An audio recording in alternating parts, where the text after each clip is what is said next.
ಕನ್ನಡಿಗರ ಮನೆಯ ಕಾರ್ಯಕ್ರಮ ಯಾರು ಅನ್ಯತಾ ಭಾವಿಸಬಾರದು.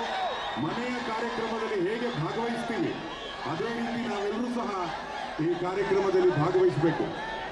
ಜೊತೆಗೆ ವಿವಿಧ ಮಾಧ್ಯಮಗಳ ಜೊತೆಗೆ ಸೋಷಿಯಲ್ ಮೀಡಿಯಾ ಸಾಮಾಜಿಕ ಜಾಲತಾಣದ ಮೂಲಕ ಇಡೀ ವಿಶ್ವಕ್ಕೆ ಒಂದೇ ಕ್ಷಣದಲ್ಲಿ ಇಲ್ಲಿ ತಪ್ಪದೆ ಇದು ನಮ್ಮೆಲ್ಲರ ಕನ್ನಡಿಗರ ಮನೆಯ ಕಾರ್ಯಕ್ರಮ ಯಾರು ಅನ್ಯತಾ ಭಾವಿಸಬಾರದು. ಮನೆಯ ಕಾರ್ಯಕ್ರಮದಲ್ಲಿ ಹೇಗೆ ಭಾಗವಹಿಸ್ತೀವಿ ಅದೇ ರೀತಿ ನಾವೆಲ್ಲರೂ ಸಹ ಈ ಕಾರ್ಯಕ್ರಮದಲ್ಲಿ ಭಾಗವಹಿಸಬೇಕು. ಜೊತೆಗೆ ವಿವಿಧ ಮಾಧ್ಯಮಗಳ ಜೊತೆಗೆ ಸೋಷಿಯಲ್ ಮೀಡಿಯಾ ಸಾಮಾಜಿಕ ಜಾಲತಾಣದ ಮೂಲಕ ಇಡೀ ವಿಶ್ವಕ್ಕೆ ಒಂದೇ ಕ್ಷಣದಲ್ಲಿ ಇಲ್ಲಿ ತಪ್ಪದೆ ಇದು ನಮ್ಮೆಲ್ಲರ ಕನ್ನಡಿಗರ ಮನೆಯ ಕಾರ್ಯಕ್ರಮ ಯಾರು ಅನ್ಯತಾ ಭಾವಿಸಬಾರದು. ಮನೆ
ಬರುತ್ತೆ ಆಡಿಯೋ ಬಂತು ನೀನು ಬರುತ್ತೆ.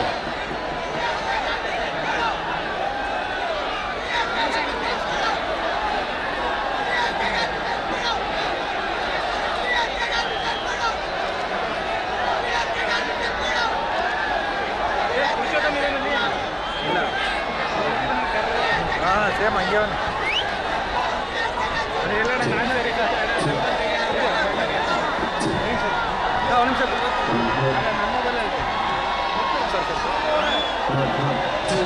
ಮಾತಾಡು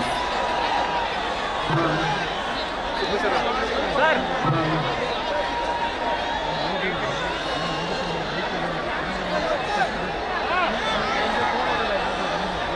ಹಾಂ ಸರ್, ಯಾವ ಕ್ಯಾಮ್ರಾ ಕೊಡಲಿ?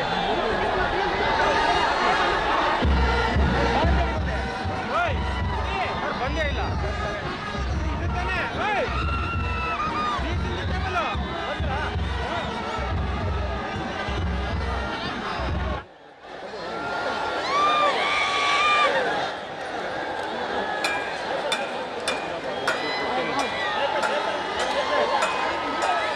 ಜಗನ್ ಇನ್ನು ಸ್ವಲ್ಪ ಸಮಯದಲ್ಲೇ ಬಹುಶಃ ತಾಜ್ ವೆಸ್ಟ್ ಎಂಡ್ ಹೋಟೆಲ್ ಇಂದ ಹೊರಟು ವಿಧಾನಸೌಧದ ಕಡೆಗೆ RCB ಆಟಗಾರರು ಹೊರಡ್ತಾರೆ ಅಂತ ಅನ್ಸುತ್ತೆ.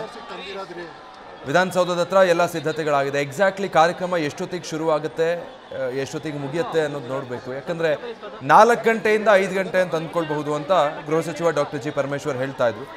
ಬಹುತೇಕ ಸಮಯ ಈಗ 3:50 ಆಗಿದೆ. ಅಂದರೆ ಏನು ನಿಗದಿ ಮಾಡಿರ್ತಾರೆ, ಏನು ಅಂದ್ಕೊಂಡಿರ್ತಾರೆ ಅದಕ್ಕಿಂತ ಸ್ವಲ್ಪ ಹಿಂದೆ ಮುಂದೆ ಆಗ್ಬೋದು. ಯಾಕಂದರೆ ಮತ್ತೆ ಈಗ ತಾಜ್ ವೆಸ್ಟ್ ಎಂಡಿಂದ ವಿಧಾನಸೌಧಕ್ಕೆ ಹೋಗಬೇಕು. ಡಿಸ್ಟೆನ್ಸ್ ಕಡಿಮೆ ಇದ್ದರೂ ಕೂಡ ಅಲ್ಲಿ ರಸ್ತೆಯುದ್ದಕ್ಕೂ ಜನ ಇರ್ತಾರೆ. ಅವರನ್ನೆಲ್ಲ ನಿಭಾಯಿಸ್ಕೊಂಡು ಪೊಲೀಸರು ಅವರನ್ನೆಲ್ಲ ಪಕ್ಕಕ್ಕೆ ಸರಿಸಿ 2 ವಿಶೇಷ ಬಸ್ಗಳಲ್ಲಿ ಭದ್ರತೆ ನಿಯೋಜನೆ ಮಾಡಿಕೊಂಡು ಆಟಗಾರರನ್ನು ವಿಧಾನಸೌಧಕ್ಕೆ ಕರ್ಕೊಂಡು ಬರಬೇಕು. ಹೀಗಾಗಿ ಅದು ಒಂದು ಟಾಸ್ಕು. ಅದಕ್ಕೆ ಸ್ವಲ್ಪ ಸಮಯ ತಗೊಳ್ಬೋದು. ಅಂದ್ಕೊಂಡದಕ್ಕಿಂತ ಸ್ವಲ್ಪ ತಡ ಆಗ್ಬೋದು ಅಷ್ಟೆ.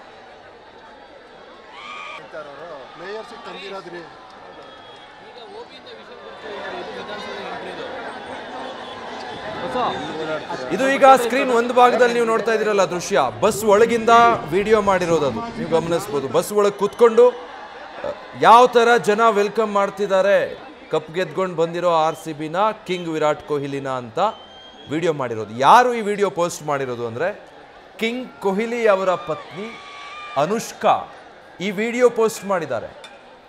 ಪ್ರತಿ ಸಂದರ್ಭದಲ್ಲೂ ಪ್ರತಿ ಸೆಲೆಬ್ರೇಷನ್ ಅಲ್ಲೂ ವಿರಾಟ್ ಕೊಹ್ಲಿ ಜೊತೆಗೆ ಅನುಷ್ಕಾ ಇರ್ತಾರೆ. ನಿನ್ನೆ ಫೈನಲ್ಸ್ ಗೆದ್ದಾಗ್ಲೂ ಅಷ್ಟೇ. ಈ ಸಲ ಅಂತೂ RCB ಆಡಿದ ಅಷ್ಟು ಪಂದ್ಯಗಳನ್ನ ಸ್ಟೇಡಿಯಂಗೆ ಬಂದು ನೋಡಿದ್ದಾರೆ ಅನುಷ್ಕಾ. ನ್ಯೂಸ್ ಫಸ್ಟ್ ನಿರ್ಭೀತಿಯಿಂದ ನಿಮ್ಮ ಪರವಾಗಿ.